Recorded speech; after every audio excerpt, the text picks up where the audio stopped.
Pemirsa, mari kita lanjutkan lagi obrolan kita, tentunya masih di Gaya Hidup Masa Depan. Cicil masa depan mapan dari sekarang.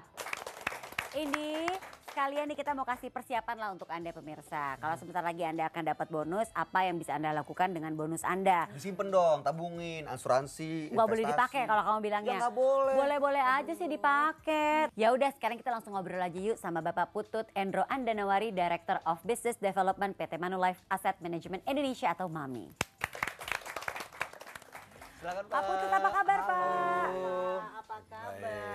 Lama tak jumpa Pak Putut. Iya, silakan, Pak. Sekarang. Wah, yang coklat-coklat duduknya satu bangku nih Pak ya. Biar seimbang, Iya. seirama. Gini loh Pak, kita tuh lagi ngomongin bonus. Jadi mungkin bisa nggak sih Pak Putut sedikit sharing pengalamannya soal bonus tuh kayak gimana? Karena dua kubu yang berlawanan nih Pak. Yang satu jangan dipakai. Dia bilang jangan dipakai, disimpan Kalau saya langsung. sebar-sebar gitu. Kalau kita bagi dua, pakai buat investasi, asuransi, kita juga pakai juga untuk belanja-belanja Pak. Ini data belanjaan kita Pak, banyak loh mantap. Pak. Iya. Iya. Ya kalau mau sharing sebenarnya kayak saya gini ya.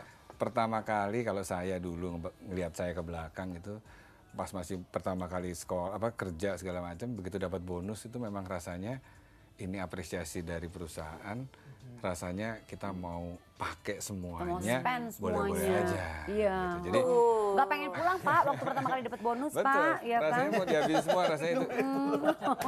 Dan itu saya pikir itu wajar, ya itu tadi karena awal-awal kita seperti itu memang belajarnya seperti itu. Iya. Tapi ya ini dengan berjalannya waktu saya juga makin lama makin belajar gitu. Oh bener nggak, bijaksana nggak ya kalau semuanya itu saya habisin? Karena dengan pola yang seperti itu istilahnya kebiasaan saya mengkonsumsi itu ya cuma sebatas di situ aja. Karena ya contoh misalnya kita dapat bonus sekian gitu. Kalau kita mau habisin kan ya cuma segini kan. Iya. Terus tiba-tiba saya juga mikir gitu, oh iya ya, kenapa nggak kalau saya mau coba kalau boleh mimpi kan nggak disuruh bayar.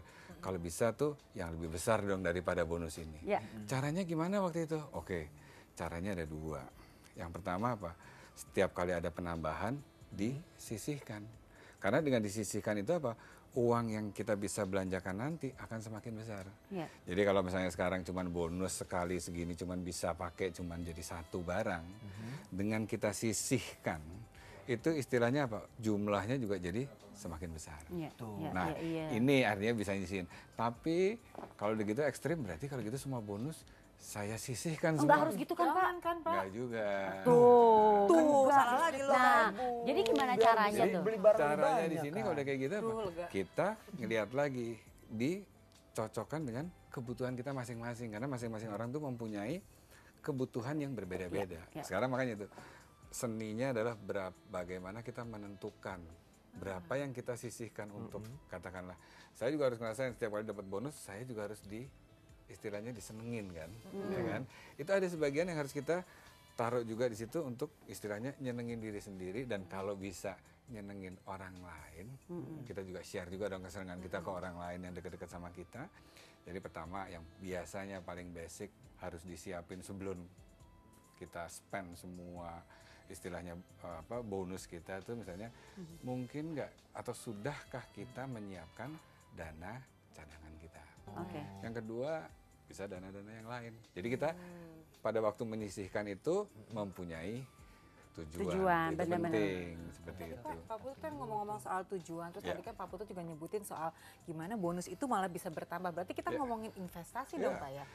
Tapi Pak ya sejujurnya investasi kok serem ya kayak sekarang tuh bawaannya tuh MLM yang kacau-kacau gitu. Terus, Agak sedikit ngeri. agak-agak deg-degan gitu. Bener nggak sih? Nah, memang Sebaiknya gimana nih ya Pak? sebagai gini. Kalau saya bilang tidak berinvestasi itu mempunyai risiko loh. Nah ini disadari apa enggak? Investasi mempunyai risiko ya, tapi tidak berinvestasi itu juga mempunyai risiko juga. Contohnya, kita punya uang itu kita simpan katakanlah di bawah bantal ya. 1 tahun dari sekarang, apa yang terjadi dengan uang kita? Bantalnya lapuk. Mudah-mudahan masih ada.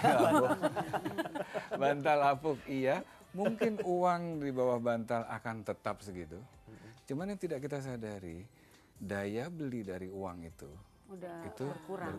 Iya, Ada inflasi. Nah, ini resiko yang saya bisa bilang itu kayak istilahnya apa?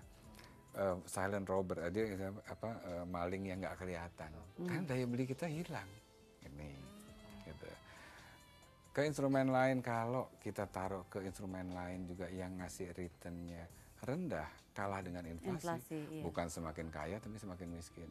Nah, ini caranya kita harus nyari instrumen lain yang istilahnya bisa memberikan tingkat pengembalian yang lebih Oke. tinggi. Nah, Ya. pilihan di pasar tuh banyak. Iya. Banyak sekali gitu.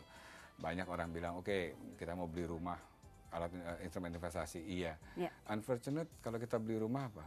Bisakah kita beli rumah setiap saat? Nggak bisa. Aduh, kayak beli tahu goreng gitu ya, Pak ya. Iya, Pak. Nggak bisa tapi kenyataannya. Karena kan kita tahu biaya untuk beli rumah itu kan tinggi ya, Pak. Nah, tapi yang bisa disiasati adalah dengan tadi kita bonus, tadi kita sisihkan, itu paling nggak kita bisa nyiapin untuk dana uang muka pembelian rumah kan. Jadi jangan pernah kita menghilangkan impian bahwa kita cuma bisa punya rumah satu aja enggak loh. Dengan mempunyai dana istilahnya uang muka rumah itu memungkinkan loh kita juga untuk memiliki rumah kedua, ketiga sepanjang. Beban bunga tadi itu juga enggak membebani kita sendiri. Itu kan Ya, ya. smart Betul. spending istilahnya itu yang dilakukan. Ini sekarang kita kasih kesempatan ya buat penonton yang mau bertanya. Silahkan, siapa yang mau bertanya? Ada yang mau bertanya? Silakan Mbak, namanya siapa? Saya Lita, saya Silakan, mau Mbak bertanya sama Pak Putut. Iya. Apakah dana dari bonus wajib disisihkan untuk dana cadangan? Terima Nah. kasih. Dana dari bonus wajib nggak disisihkan untuk dana cadangan? Wah, ini menarik banget. Tapi jangan dijawab sekarang, Pak. Oke. Kita akan kembali lagi. Jangan kemana-mana, tetap di Gaya Hidup Masa Depan. Cicil masa depan mapan dari sekarang. Kita kan sering dengar yang namanya reksadana. Iya. Orang awam macam saya sebenarnya apa sih Pak keunggulannya reksadana itu Pak? Apa Oke. apa yang lebih menguntungkan, beli reksadana atau beli sepatu gunung?